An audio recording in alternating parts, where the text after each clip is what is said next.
Okay, hello everyone. I am editorial cartoonist Ted Rall coming to you from the left. That over there is editorial cartoonist Scott Stantis from the right. And you are listening to the DMZ America podcast. And Scott, I'm sorry I didn't let you do your own introduction. That's okay. Why It's so like the left. Why am I even here? It's it's like what the left does in academia. We just speak for the right. And speak for the working class. Just shut up and vote for us.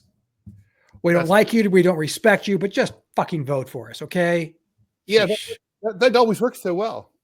Oh, God. I mean, who doesn't like to be talked to like that? I mean, everybody.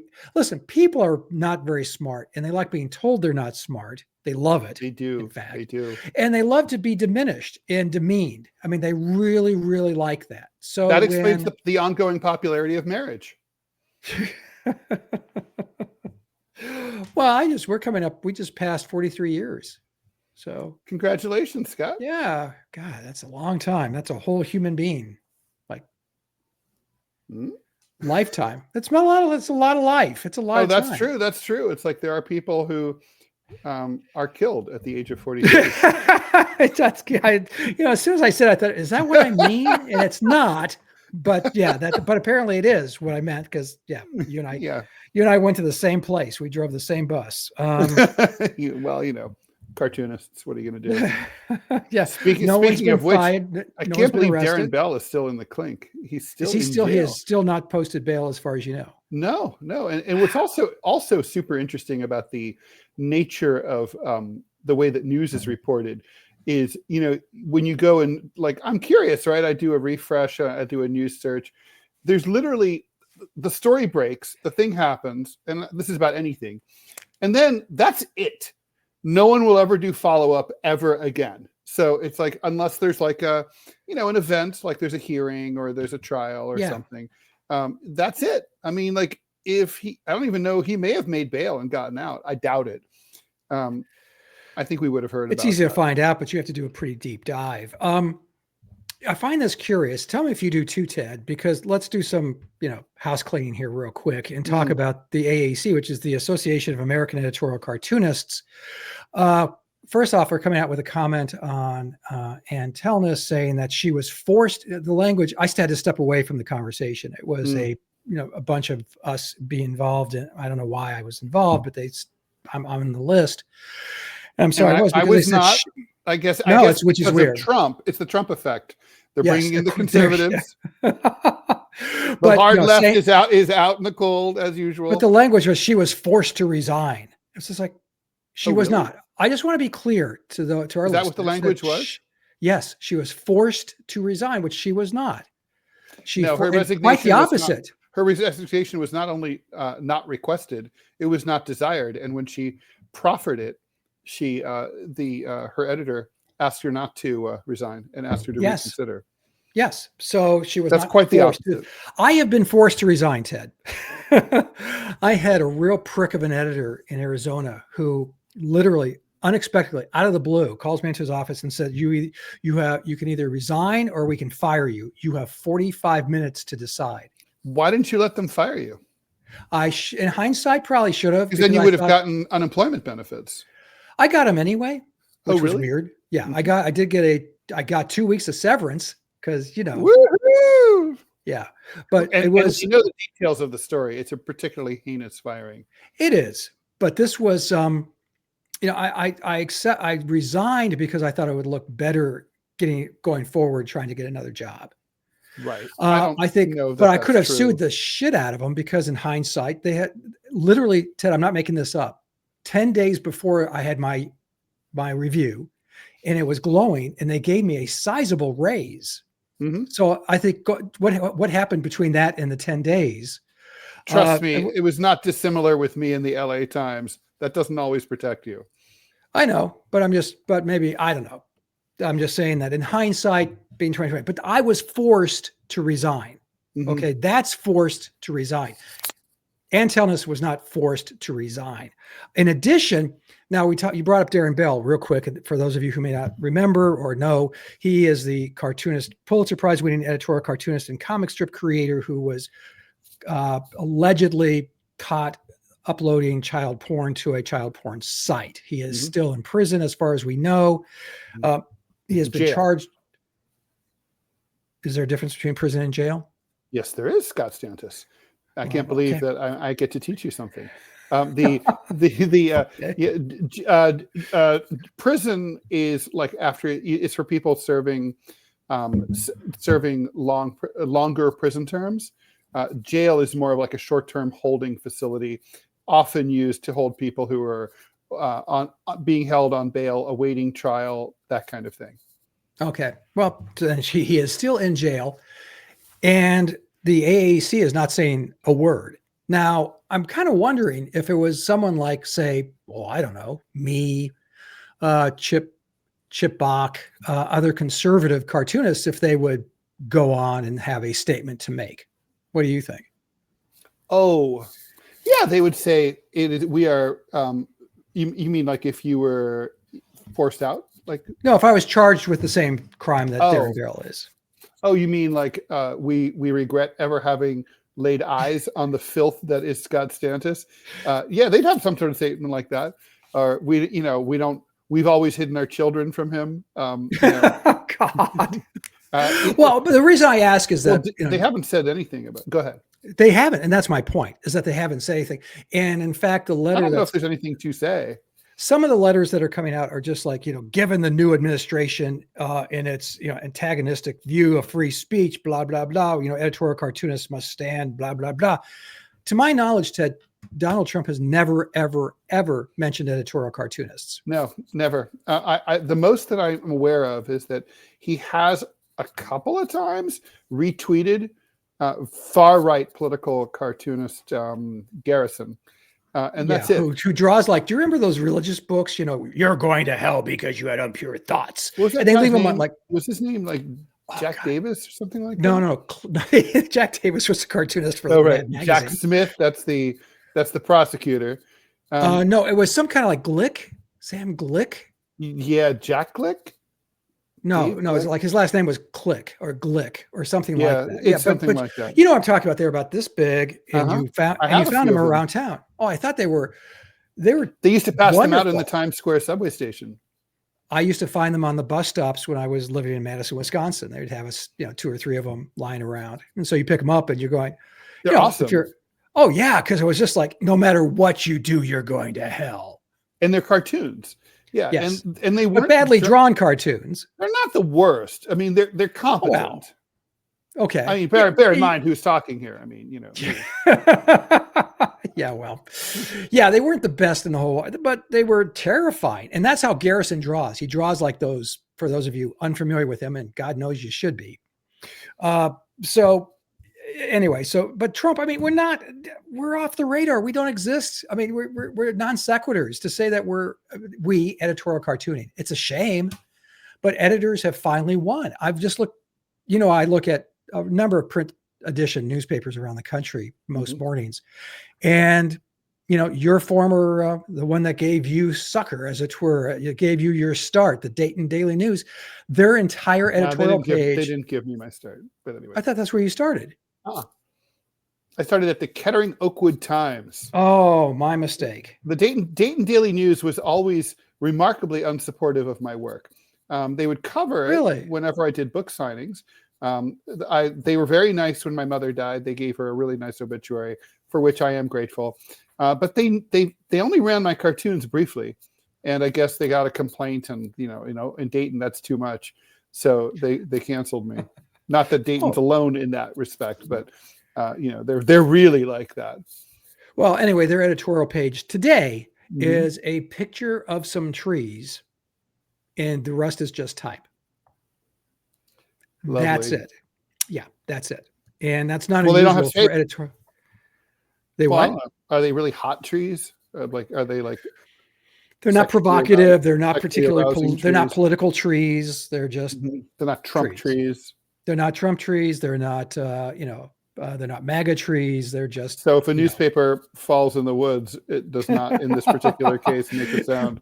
When they dump the editorial cartoons, my point is that a lot of editorial pages in this country are not running editorial cartoons, and so we just aren't mattering as much. We don't matter at all. Well, it's not about mattering. I mean, we're not allowed to, they don't show our work. I mean, and honestly, some of the best editorial cartoons ever made are being made today. But, it's kind of like nobody sees them because the gatekeepers won't let them out. Right. So that's where we are. But all that being said, because there seems to be kowtowing to the new administration, not wanting to get anger it just got announced that the Secret Service protection for Dr. Fauci has just been rescinded by this administration. He was getting protection from the NIH, which seems weird to me, doesn't it to you? I mean, that's a little surprising. I mean, that the NIH, who gives out grants for research, would also have money to spend on someone's security. I was just kind of giggling at the idea of NIH goons.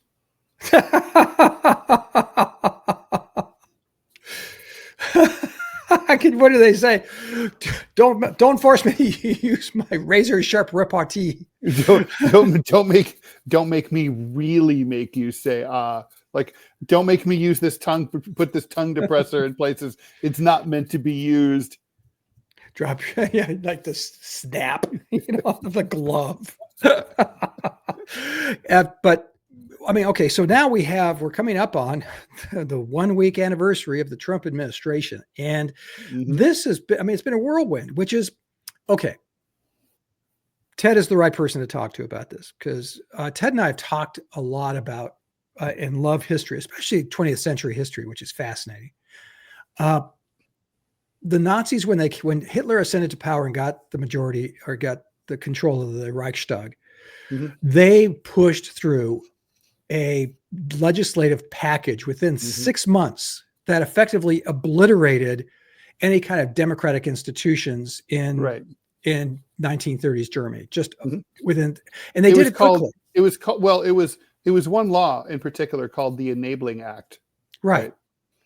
And we're coming up on that here. I mean, am I overreacting? Because I know that our friends on the left are, they've been saying Nazi, Nazi, Nazi, Nazi, Nazi for a long time.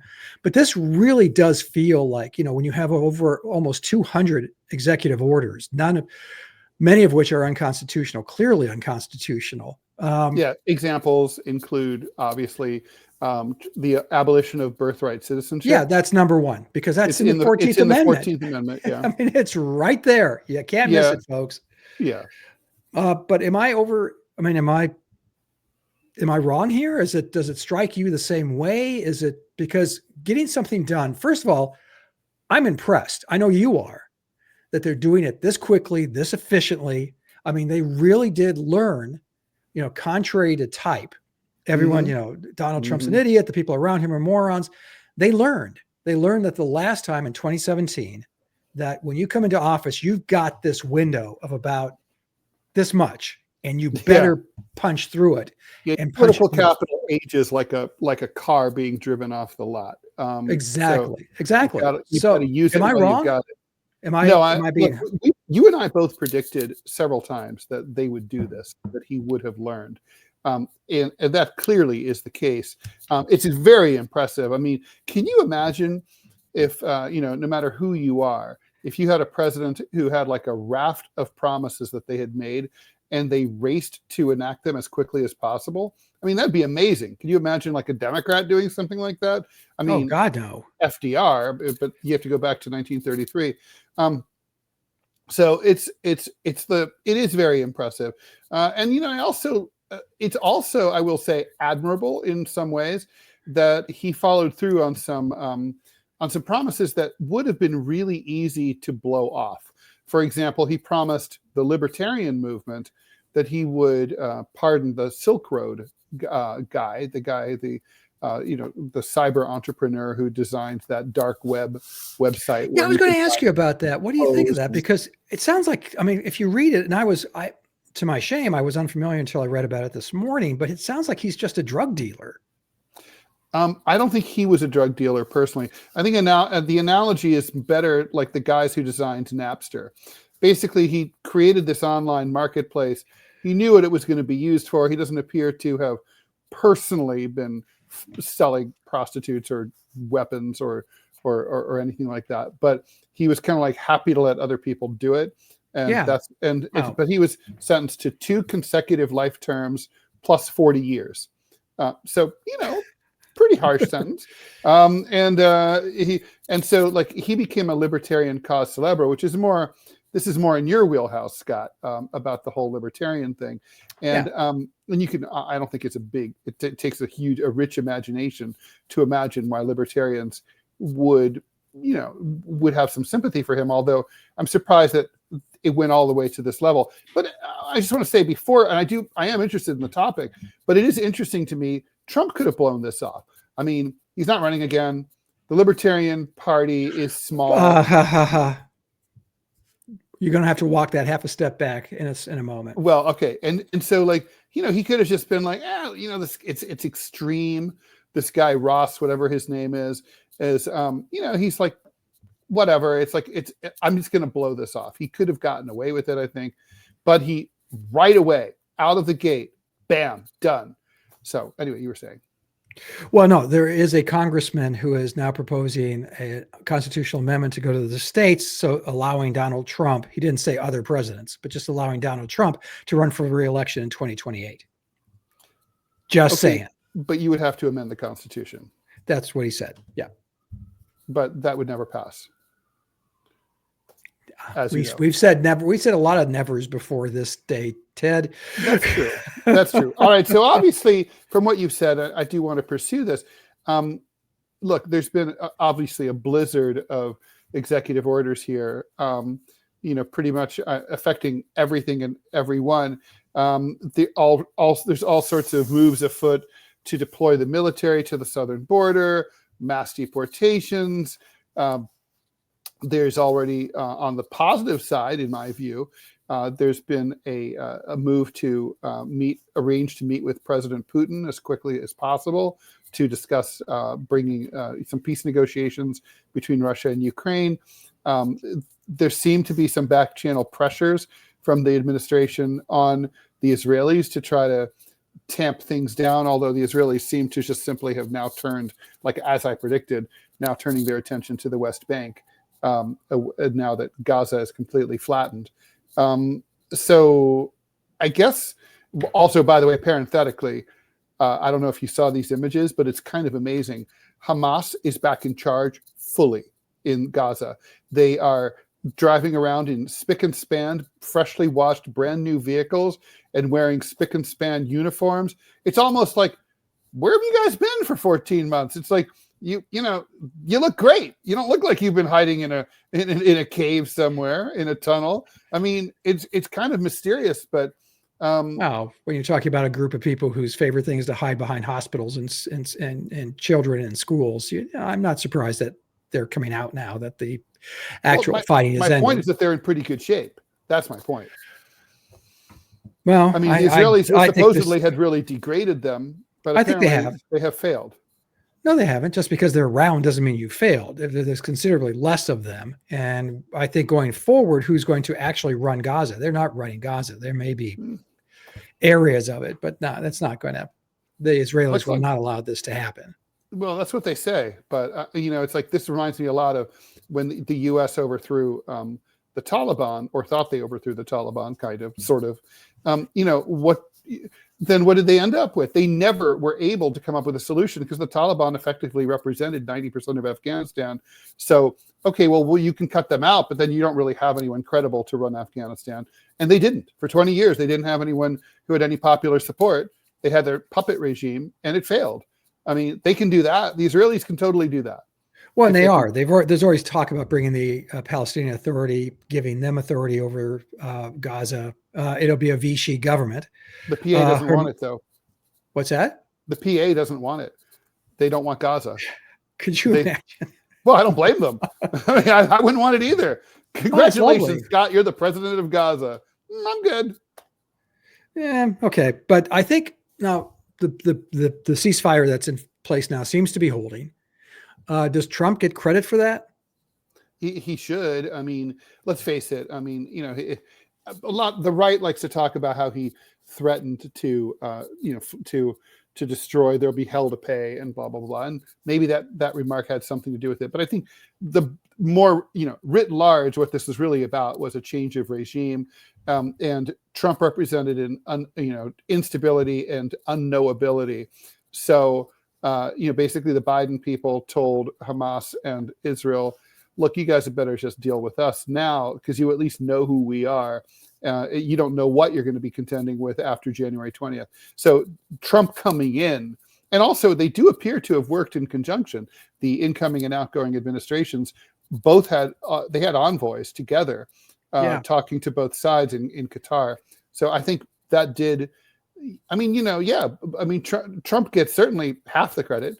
Whether you can argue if he deserves 55% or 45%, I don't really care. But certainly the credit is not nothing.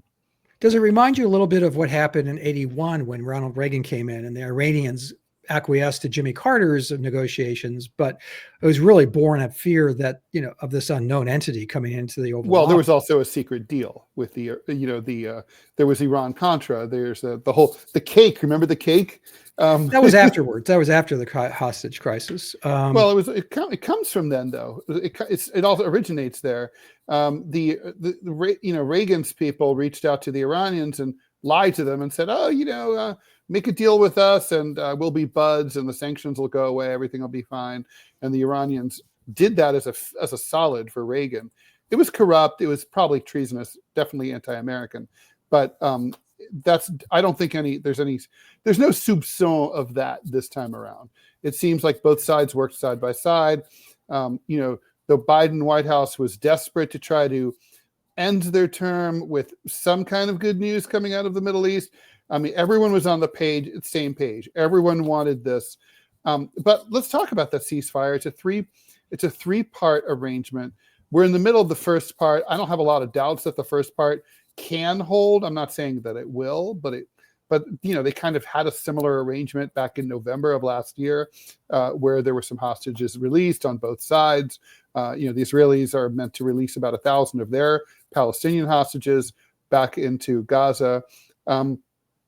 And so, obviously it's a lopsided number there, but I don't have any hope. And Trump said this himself for the second or third tranche of the ceasefire arrangement. I don't see, to your point, the Israelis won't let Hamas run. Okay, but you don't have anyone. So it's kind of like, and Hamas is not going to, conversely, Hamas is like, well, we're not going anywhere. So I don't see how this works. There's no workable arrangement. It's not even a question of who's right. It's just like, it just doesn't function. Yeah, I think it's going to be similar to what we did in Afghanistan. You put in what amounts to a Vichy government. Mm-hmm. Nobody believes it's the legitimate government of the region. Nobody really adheres to it. They have very safe security around the building in which it is housed. But past that, not so much. But going forward, I think with Russia and Ukraine, I think we're going to see an end to those hostilities within the next year. And I think that is directly attributable to Donald Trump. The influence that he has with Putin and the influx of American arms will stop. So both sides will have a definite motivation to stop hostilities and negotiate a conclusion. I don't think the Ukrainians are going to like the final conclusion, but I think peace is its own reward in many ways. In this instance, they're going to lose territory. They're probably going to have to agree not to join NATO. I think an establishment of some form of DMZ between Russia and Ukraine, that the border there. I mean, it's going to, and they're going to have to cede the Donbass region to Russia. And Crimea. Crimea is that's done. Right. That's agreed. Anyone that's not in play. It really isn't. So, I mean, and nobody likes this. I mean, nobody who hates, invasions and hates invading sovereign territory, but you're faced with two choices at this point, it seems to me, and it's the American choice. And Americans take the dumb choice, which is we can just drag this on forever and hope that we can snatch victory. We can snatch victory out of the jaws of defeat, and that just almost never happens. Or you can say, let's not have an additional decade of bloodshed, and let's finish this.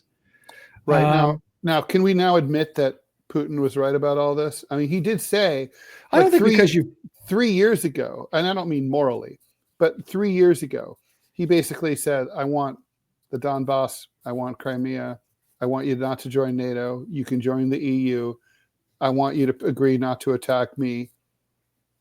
And he's going to get everything that he wanted.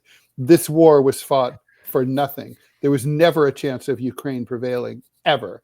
So this was a stupid war. I mean, you can certainly, it's totally valid to say, okay, Russia didn't have any right to do this. I don't agree with that, but I do see the point. It's like, but you can't say that like the Ukrainians provoked it, and it's kind of like the main criticism I've heard on the right is like, well, Russia wanted Ukraine to be its vassal state. Yeah, they did.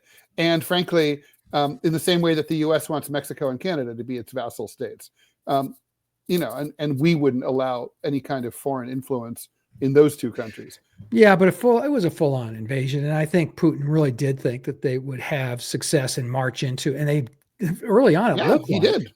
Yeah. They would march into Kiev and raise the Russian flag, and then they would install their Vichy person for sure. Yeah. Okay, but the point is that the U.S. never should have gotten involved in this. As a rule, you should never get involved in a bar fight you're not going to win. And don't. Well, and that also, you don't provoke the guy who's 6 times your size. More to the point, don't get into a bar fight. Side with the person you don't even know. Right. Right. Who turns out to be a dick. Yeah, and Zelensky. I'm sorry, we can no longer call this a democratic country. It's not. It was barely a democratic country to begin with. Well, they did have some pretense of elections. Those are gone. There hasn't been an election for the National Assembly. As you've mentioned several times, the opposition is in jail. Zelensky has not stood for re-election for 7 years, 8 years, past his term. Right. Yeah, he was supposed to have an election last spring. So, it's let's not kid ourselves. Will Russia win? Yes. I hate that. I'm not, I hate that being a Lithuanian. I think that they will turn their sights towards the Baltic states. No, they won't. I know you said that. Well, we're going. Lithuanians can sleep soundly at night. That's what you said, but you also said that about Ukraine, that Russia would never invade Ukraine. Build up to the invasion. You said they would never do it. They're not going to do it. No, that was true. I was wrong about that. You said 1,000% they will not do it, and then I was wrong. Yeah, so totally wrong. But there are extenuating circumstances in terms of Russia looking towards the Baltics. The Baltics are full members of NATO. That would be the next step. That's another reason why they would never do that. But if you're dealing with a president of the United States who wants to effectively pull out of NATO, and isn't wrong when he says NATO countries are not paying their fair share. I mean, Scott, you were here for the Cold War. Yeah. Why does NATO still exist? I mean, the Warsaw Pact was unwound with the fall of the Berlin Wall.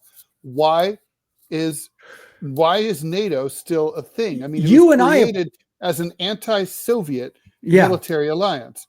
The Soviet Union isn't around anymore. You and I are both contributors to Centerclip, which is they're mini podcasts. You should go check it out if you haven't already. They're 30-second to 5-minute long comments by different creators, providers. I've mentioned years ago what NATO should do is refocus its attention and ask Russia. I know this is weird. Ask Russia to join as a bulwark against China. As Russia wanted to do, by the way. Did they? Well, I think that would have been. Vladimir Putin asked Clinton to join NATO, and Clinton was kind of like, it's kind of like, doesn't he realize like this is a club against you, like this is not like, hey guys, can I join? I felt his pain and his breasts. that would have, to me, that would have been, it would have been shocking. It would have been shown a real sense and a real world understanding of what's going on versus, Ted, you're absolutely right. NATO was developed to go against the Warsaw Pact during this, during the Cold War. Well, the Warsaw Pact was developed second in response to NATO. Well, there was already a Warsaw Pact. Come on, Ted. Are you saying that there wasn't allegiance by Hungary, Poland, and those to the Soviet Union? There was not a. Yeah, they were in the Soviet bloc, but there was no Warsaw Pact. Well, okay. The Warsaw Pact was a response to NATO. Yeah, but it still existed in fact, and it still existed, if not in fact. I mean, it was tacitly, perhaps. It was not a formal mutual defense treaty like under Article 5 of NATO, where it's like an attack on one is an attack on all. It's like everyone had this sort of a la carte kind of approach. The foreign policy of Poland was not the same as the foreign policy of Romania, for example. It was pretty and it had to be cleared by the mother country. You could not see Czechoslovakia being its own actor. That was never going to happen in those days. Yeah, they got sassy in '68. Don't forget. Yeah, and then they got bitch slapped, didn't they? Hard. I mean, yes, they did. Prague summer became Sad's fall. Yeah, that would be true. That would be true. So, getting back to Trump, getting back to my question to you, Ted, and I need an answer. Is this a totalitarian? Is this a move by a totalitarian cabal to get rid of democracy, to get rid of opposition? And within 6 months, are we going to be looking at a completely neutered democracy? Not yet. I mean, you're as much of a student of World War II as I am, and the rise of Nazism, and that happened with breathtaking speed at very high volume. Okay, this is comparatively slow and nothing. Now, this is not to say that we shouldn't be concerned. I'm just saying it's not comparable to what happened in 1933 to 1936 between the appointment of Hitler as chancellor on January 30th of 33 and let's just say the passage of the Nuremberg laws in 36. This is definitely still within the constitutional system. It's still testing the system. What you're seeing is more like a soft authoritarianism that is kicking in, and that is sort of, I think, shown less by what the administration is trying to do and more by the absence of opposition.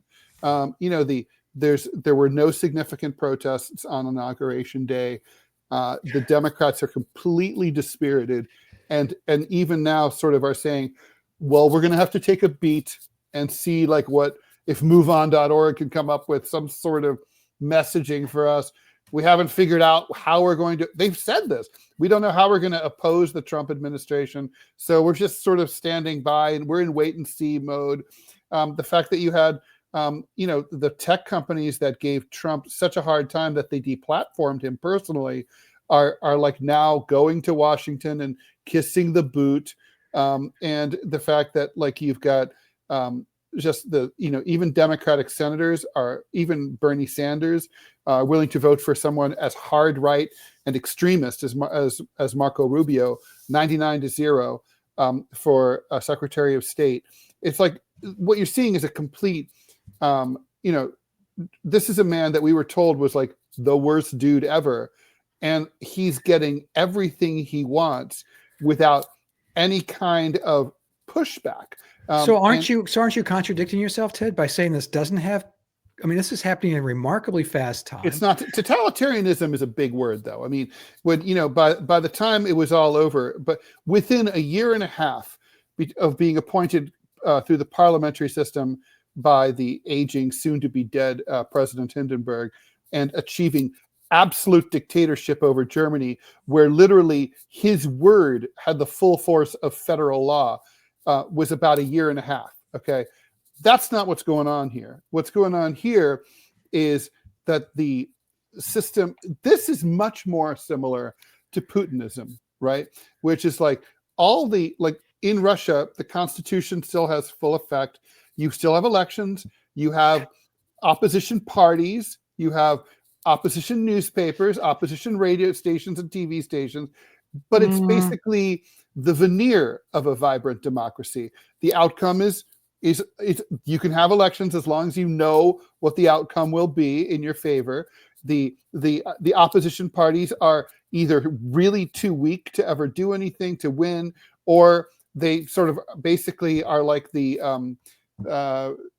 what was the Harlem Globetrotters and the Washington Generals.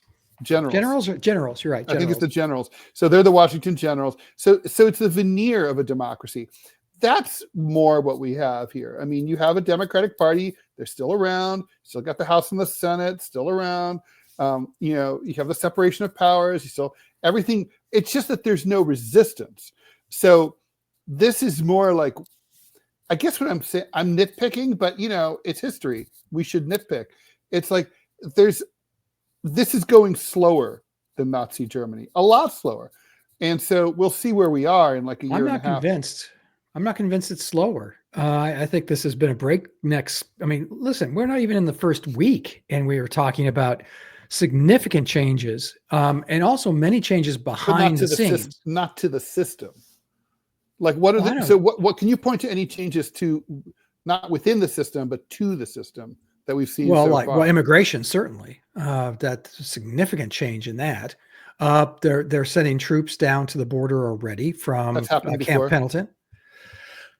This is a large number. This is good. I mean, setting up the internment camps. I mean, the concentration camps. We've had that before too. We have, but not to this degree, Ted. Nothing to this degree. This is going to be, I mean, if the numbers are accurate, and I believe that they are, you know, between 8 and 10 million individuals. I mean, that's a lot of people. And I don't see how they do that for the simple reason. I don't see how they get any countries to take that many people. Well, Mexico said today that they're gearing up to have the, you know, right. Mexican their own nationals, though. Their own nationals. But what are you going to do with the large number of Venezuelan, Nicaraguan, El Salvadorian? Where do you send them? I mean, I don't know. Maybe. Well, Canada. I think you're right, and I don't think ICE knows either. And I think Tom Honan doesn't know either. There's no answer to it. Don't know. Well, that's why it won't. I mean, so look, it's not. I'm not saying we're not. No, but they don't. Just because they don't have a place to send them doesn't mean they won't put them in the camps. Ted, by the way, one does not equal the other. They're still going to round them up, put them into camps, and then figure out later. And that is the purpose of a camp, right? It's sort of like as a way station. Yeah. So we're going to have concentration camps in the United States for the first time since illegal internment of Japanese Americans during World War II. But the numbers of this are going to be far larger. Well, that was completely legal. The Supreme Court eventually came to its senses. Eventually. No, it didn't. No, it didn't. No, it did not. In the Korematsu case, that still stands. And they ruled against. They said that FDR had every right to do that. I would say, and Bush used Korematsu to justify Guantanamo. I'm not convinced. I'm not sure of that, but we'll have to check it out. Look it up. Yeah. Seriously, I was literally just. We could look it up now, but having two old guys look at Google something is not scintillating podcasting nor live broadcasting here on YouTube. So true. My point is, though, Ted, that the sheer numbers. I mean, that was tens of thousands. This is going to be millions, and. Back then, don't forget. Back then, they also didn't allow cameras. They didn't allow any kind of newsreel coverage of this stuff. Mm-hmm. There's scant evidence that nobody cared, and I think, nobody's going to care about this. I was just going to say, I don't think anyone cares. I wish I was wrong. And you and I have had this discussion before, and it breaks my heart. But I am convinced nobody will care. No one cares. And in this day and age, because of obviously the ability of phones to record these camps, you're going to have tons of images of them, but people are going to look at them and go, "Ma." Yeah, that's right. Which I think is pretty much what the German response to, well, you know, they took the Jews and, oh my God, where's the Rosenberg family? They were there last week. Ma, oh no. Yeah, you know, there's a book called Hitler's Willing Executioners that talks about the Germans actually test marketed the Holocaust in a town in Poland. There was a division in the after the Wannsee conference where they planned the final solution. And some of the higher ups said, there will be riots if you start rounding people up and killing their neighbors and stuff. And Nope. it's like, that's not going to be cool. And we won't, and we'll have civil unrest as we're at war. That's not on the home front. Not going to be good. And so anyway, they're like, okay, so the hardcore people are like, we'll conduct a test, because they're Germans, right? We'll test market everything. So they chose a town. They did a big roundup, and then they stationed spies at City Hall, in cafes, bars, and so on, just to see if they heard anyone, pissed off about it. And there were a couple of complaints, like at the police station, like these ruffians came and dragged away, my nice, kindly old neighbor, and what the fuck is going on? But for the most part, nothing much happened. And so they were like, yeah, this is a success. No one cares. And then they were off to the races. Yeah. And that's what will happen here. I hate to say it, but there'll be some resistance, but it won't be much. So that's what we're headed to. I really am convinced that these are very, very rough waters we're entering, and waters that we've never as a country ever imagined we would be, quite frankly. So what do you, let's just go with that. I mean, to what do you, why, like, how did this happen? I think there's multiple, it's very much like the rise of Hitler. There's myriad reasons. It's not just one, but let's kind of break down the main points here. First, you had a very strong, charismatic leader who created a cult. Let's call it what it is. It's a cult. It does have the characterizations. I mean, in fascism, right? Like, one of the key things that Mussolini came up with that Hitler copied was the idea that it's not a party, it's a movement. And a movement has a cult of action. It's always up to something new. Yeah. So we're invading Greenland. We're doing this, we're doing that. and like even if it's better. Mussolini's theory was that people wanted to see their government do something all the time. Better to be doing something wrong or stupid or suicidal than to be doing nothing at all. And I think I'm not sure that's true all the time, but it is true, I think, in a time of crisis when people are feeling unhappy. And for decades, people have been feeling pretty unhappy about what though? I don't. Well, I think here's the thing. Everybody's got a different answer to that question, right? There's the Ted Rall answer to that question, which inevitably is going to involve like income inequality and like our shitty healthcare system, the high cost of housing and college, et cetera, et cetera. But everyone else has their own thing, right? Everyone else has their own story. And it kind of doesn't matter what our specific complaints are. There was not a sense under most presidents up until now that there was anyone in office who was like going to address anyone's problems and try to fix them. It was like sort of like they're just managing, they're just taking over. It's like they're just running it. They're not like trying to change anything. It was like I didn't get the sense that Kamala Harris thought that there was anything particularly wrong with the United States, or that she needed or wanted to fix. You and I have always had this conversation. Yeah. President Stantis thinks that there are certain things that are wrong. President Stantis would try to fix those things. That's not true about President Biden. It was not true even really about President Trump in 2017 or about Obama in 2008. I mean, they just wanted to win, and then that's it. And like, they might do some things, but there was no sense of vision, or that's what, fascist authoritarian movements like Trump's, they have to be seen as addressing problems that their constituents care about. The border, the price of eggs, whatever it is. Right. And, I think moving forward, we're looking at, and I've said this several times, I know you have too, Ted, that, we're not looking at Hitler, but what we are looking at is Putin. What we are looking at is, what's his name in charge up there in Hungary? Viktor Orban. Thank you, Orban. And looking at that, he got rid of the opposition press. He effectively obliterated the opposition party. Didn't fire a single shot.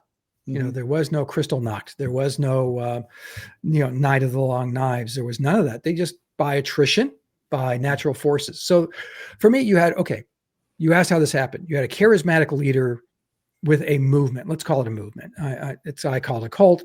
Tomato. Okay. Couple that with the fact that the opposition was incredibly weak and got weaker of its own volition. I mean, you had, you didn't just have a senile old man in charge of it. Evil. Sound familiar, folks? Mr. President Hindenburg. And then in order to be the opposition against the cult of Trump, you had Kamala Harris, who was a catastrophe. I don't care what our friends say. She was by horrible. Any metric, she was a terrible candidate and absolutely the wrong candidate at the time. And in fact, going forward, or rather looking back, reports now about the Biden White House is all these decisions when Biden was deciding whether or not to run, she wasn't consulted once, not once. Apparently he didn't consult with his family either. Well, apparently he was at a fundraiser somewhere and just said, yeah, crackers. I like crackers. I'm ready for re-election. Crackers. Yeah, that's apparently it. And apparently all his advisors were like, what? Yeah, they kind of looked at you and went, what? What? So you have twofold. You had a very strong, growing movement from the Republican/Trump side and an incredibly weak response from the Democrats. I was watching, I know you don't watch sports, Ted, but I was watching one of the national championship game. And holy cow, they had a guy who was about 70 years old. And I've mentioned this on your show earlier, on the TMI show, that I swear he was having an orgasm. It was the President Trump will make us right again. And I have to admit, I have a relative who is saying the exact same stuff. And it's just like, oh my God, you've got to be. I made the mistake several times in my career of putting a lot of faith into an individual to be to take the country where I thought it should go. And it was a catastrophe. And, allegiance to an individual, George W. Bush. Oh, wow. I'd say the first 2/3 of his first term. And then I look at my cartoons, and when I get pissed off and when we break up, man, oh man, do I get pissed. You are such a girl. I am the vengeful girlfriend. I'll have no fury as a scientist going. And my cartoons about about Bush in the second term were just vicious. HW, I was never a huge fan of. Nor was I, but I think, he was a normal Republican. He was not some kind of maniac like his son. Well, so where are we, Ted? Okay. Right now and the third part of this equation is that, this is now a trope, but in 2017 you had the Great Resistance, which wasn't so great. But in 2025 you have the Great Resignation, which is people are just like myself. Quite frankly, I'm just going, well, shit, I guess this is where we are. Mm-hmm. This is what we are, and going forward, and we're better deal with it. I really am starting to feel like, okay, I guess this is it. What are you going to do? So tell me, Scott, you're not in the same position I am, geographically, politically, or culturally. You're in the South, but like the sense I'm getting from my friends, almost all of whom are Democrats, NPR Democrats, voted for Harris enthusiastically, is not, well, I guess, this is how it is. It's more like, okay, so the country I live in is most of the people are fucking stupid. And so I'm just checked out. I don't care. I'm going to the Met. I'm going to see a Broadway show. I'm going to eat me a bagel with poppy seeds. And I'm going to, go to Zabar's, and I'm not going to interact with those fucking people in flyover country. Yeah. I'm not going to think about them or talk about them. I'm not going to even watch the news because I'm going to have to see their president and they're talking to them at their stupid fucking monster truck rallies. So fuck them all. I'm, we're here safe and sound on the coast. Blow me. And I was saying this morning on the, the other show I do with Manila Chan. I think that this feels to me like the end period of a bad marriage, right before the divorce, where, first there's the fighting, right? What is fighting? Fighting is a struggle for power, right? And supremacy. It's like, I want my way. If I yell at you loudly enough, I might convince you or bully you into doing what I want. By the time all communications are severed and you're giving each other the silent treatment and the cold shoulder, and you're maybe sleeping in the same bed, but you have like a wall of pillows between you, and and you're just not talking, and you get up in the morning, you're just like, and you go brush your teeth and you leave. It's over. I mean, when the fighting stops, it's like now the war is on. And I think, and it really feels like that. I mean, that's the vibe I'm getting from the Democrats. The Republicans right now, I don't know. They're not worried about it. I don't even think they think it's happening. And I don't think they care. And I guess my question is, they don't. Should they care? Well, I'm looking at, do they need to care? I don't know the answer.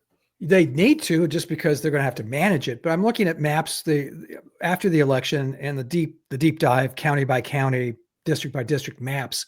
And it was fascinating, Ted. Look at, you talk about the coasts, right? California being chief, obviously rich with population, which means it's rich with electoral votes.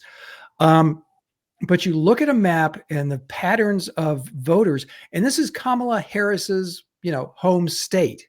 She won it fairly by 5 or 6 points.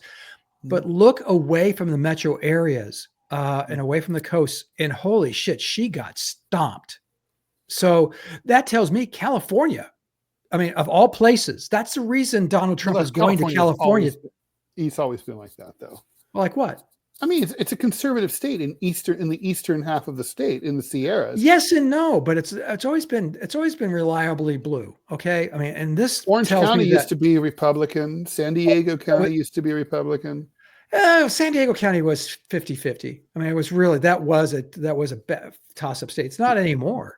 The airport in Orange County is named after John Wayne. Okay, this is not a liberal place. No, Orange County is, but I'm saying San Diego County, if you're going by counties. Mm-hmm. My point is that Donald Trump is going to California today to look at the fire damage. And there's a reason he's Smart move, by the way. Well, it's smarter than you think, even, Ted, because he's going there because he knows and he's seeing what I'm seeing. This could potentially be a Trump state. Now, what does that mean? That means congressional races, gubernatorial races. The people I can tell you, I'm from California. I'm a California native, as is my wife. And we've looked at what's happened there, and it's disgusting. It is, the taxation, the level of regulation, it's all the bad things that Republican. And so if you had a Republican who wasn't batshit crazy, the homelessness, the filth. Oh gosh. Oh my God. It's been, when the mayor of San Francisco is starting to clean up homeless camps, then they finally recognize maybe there's a problem.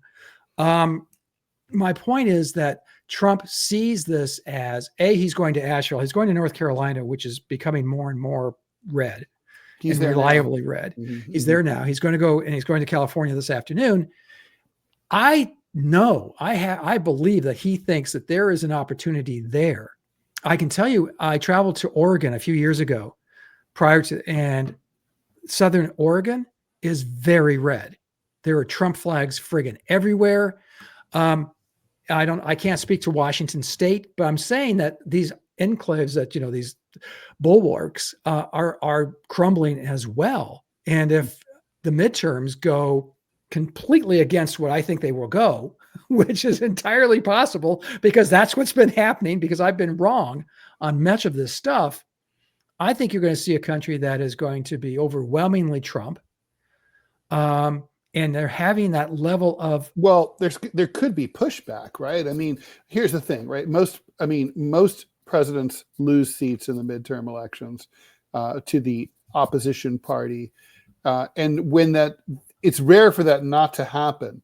The thing is, do you really think in a year and a half, 2 years, where Democrats are not going to be seething with rage and looking for an opportunity to get even and fight and push back against Trumpism?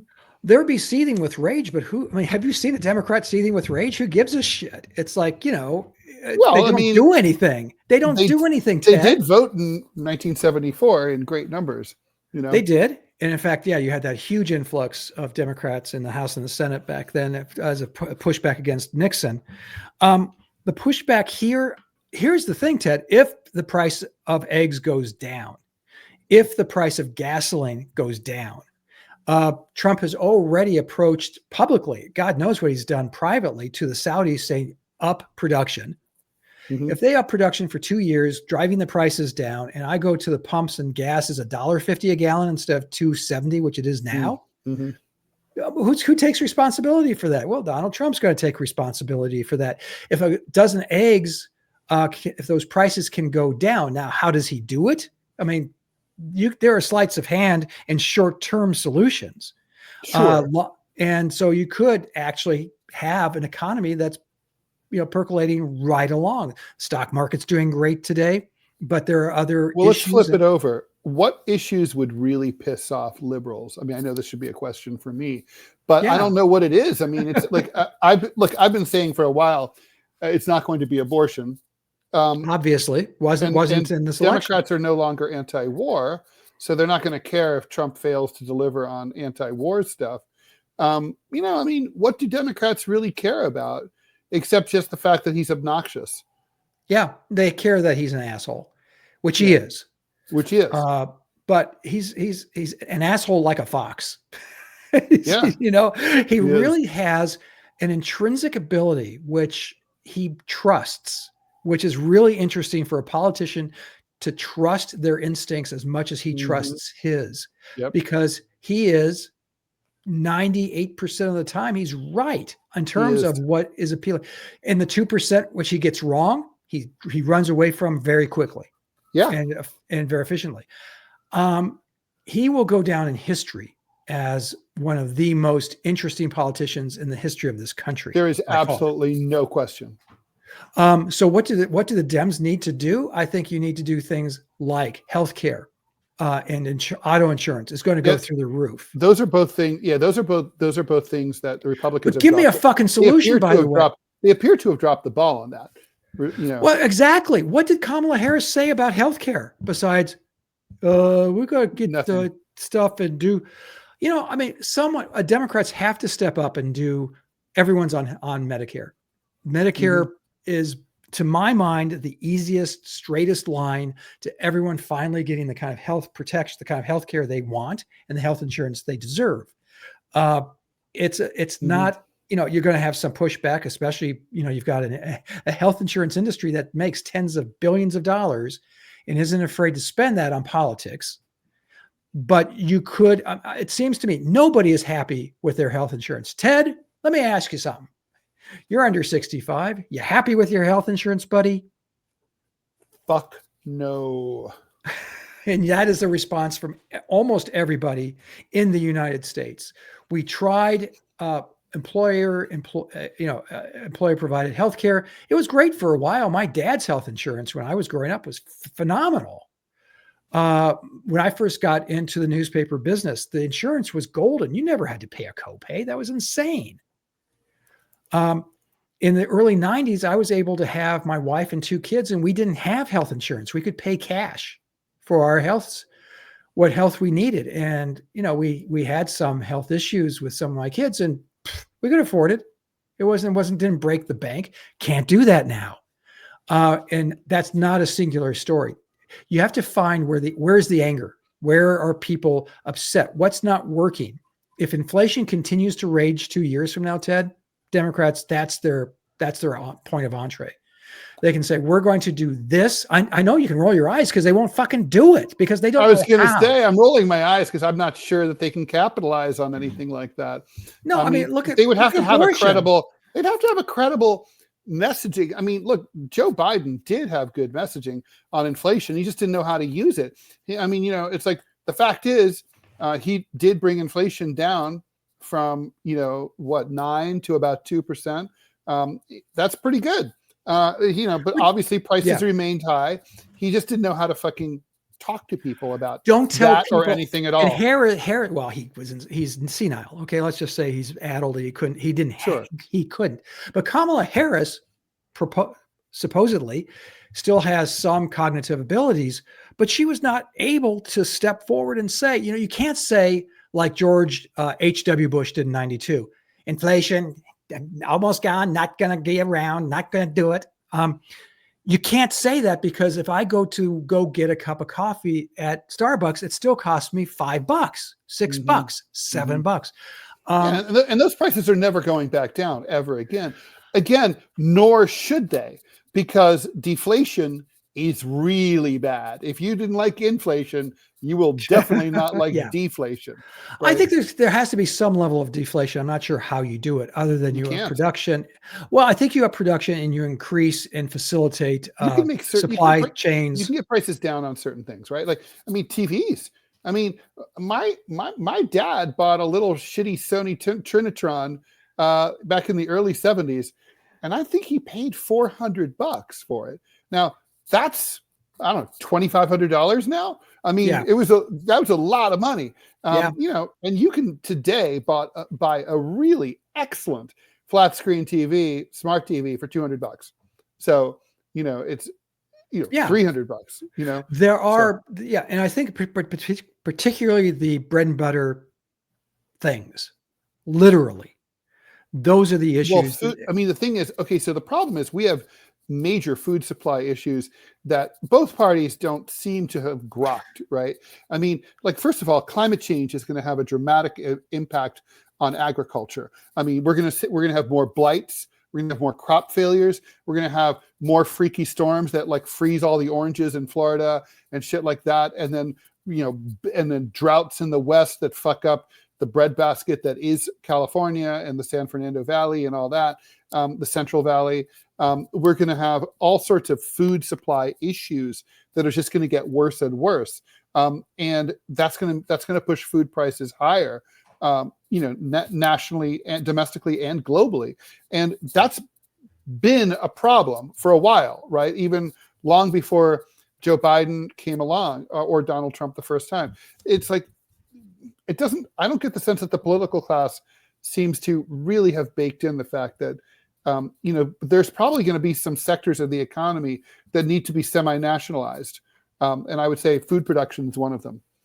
I can't see that's already partially, it's certainly heavily subsidized. That's an indirect form of nationalization. You also missed one topic, and that's water. Right. Well, that's a huge issue in California. The Imperial Valley doesn't have it. Mm-hmm. So where are they going to get it? So going forward, the Democrats, can they strike back? They've got to put together a cohesive plan that makes sense to the American people, right? So make it simple, make it direct. The answer is no. Yeah. Well, and I come back to, I didn't finish the thought. Kamala Harris, inflation isn't that bad. Fuck you. I go to the store, I get one bag of groceries, it's $100. Okay. Well, the issue wasn't inflation. The issue is high prices. Yeah, well, you can't, and you have to address it in a serious, compassionate way. Mm-hmm. Well, gee, I can go to Whole Foods and I don't have any trouble, having the organic arugula. Why should you? Well, okay, that's not addressing the people who this is affecting. And my wife, who is not apolitical, but she is. She goes to the store, she lives in the real world, and she comes back and says, oh my God, these prices are insane. Well, who do you blame? So if Trump can bring those prices down slightly, he's going to have a great midterm. And then it's game over for the United States and democracy. It seems to me the Democratic Party will cease to be a factor for a generation. And that might not be a bad thing, because it could create the space for an actual left-wing insurgency. Well, you could have something what you saw in 1929. You could just see laissez-faire politics gone on steroids, and the entire economy collapses. And and the country almost became communist at that time. It had more communist. That's you and I collect political memorabilia and the buttons. The Communist Party and the Socialist Party stuff is just great. whatever happened to, whatever happened to those guys? And their, and the graphics of this, the socialists and the communists, Ted, we need to bring them back just because they had awesome stuff. I'm all for that. I'm all for that. So I guess looking, and then we'll wrap it up. I mean, going forward, what would you say, Scott, is, what's next on Trump's agenda? We've seen a raft of pardons. The Democrats are still clueless. They seem to think that people are going to be pissed off about the January 6th pardons. No one cares. They're not pissed off because fucking Biden just pardoned his whole goddamn family. So what are the Democrats going to say? Oh, look at that! You can't look at those pardons. That's unheard of. That's and nobody really believed. And nobody really believed in these 20-year prison sentences either.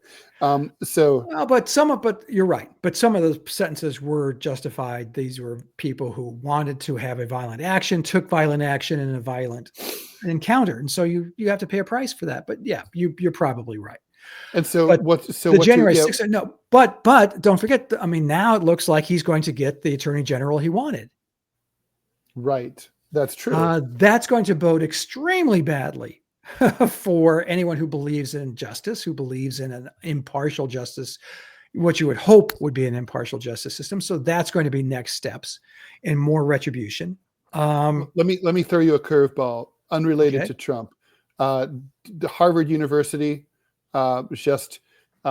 they settled a lawsuit against people who had charged them with anti-Semitism. As part of the settlement, they agreed to change the definition of anti-Semitism under their code of conduct to include criticism of Israel as a state, as a nation state. And now professors can be fired, students can be expelled from Harvard. That's nuts. I mean, there's a difference between Jews and Judaism and Israel. Israel is it's a Jewish state, but it's still a state. And you can criticize the state of Israel. You can say its actions in Gaza were wrong. You can say it was illegal. You can say they were war crimes. You have an absolute right, and you can make a case for that. I disagree with it. I am a supporter of Israel, as you know.